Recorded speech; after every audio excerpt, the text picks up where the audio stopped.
وقرتي دوان وهذا الله سميسي سوماليلاند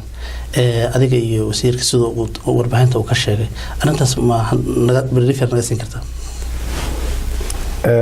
arintaas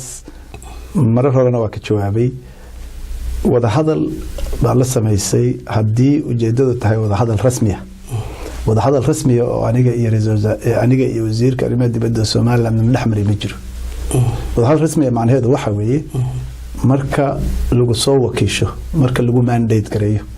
oo dawladda admatalaysid maamulka admatalaysid ay ku yiraahdaan arintaas soo qabo lagu soo diro marka arintaas oo anigana la ii diray ma jirin wasiirkan uu ii sheegay in loo soo diray ma jirin waxa dhacay oo kaliya aniga iyo wasiirku inaanu ku kulanay hotel yiraahdo Sheraton anagoo saaxiibo kale oo Soomaaliya la socona marka de sida dhaqanka fiican oo bini aadamka uu yahay Soomaalinimaduna tahay aniga wasiirku waa salaam waa marxabeynay waa hagareynay waa wada fariisanay waa iska sheekaysanay sida Soomaali kale oo sheekaysano laakiin waxaan xusuusinay oo isaguna uu si maartay niyada u muujiyay inay fiican tahay in Soomaalinimada walaaga nabadgelyada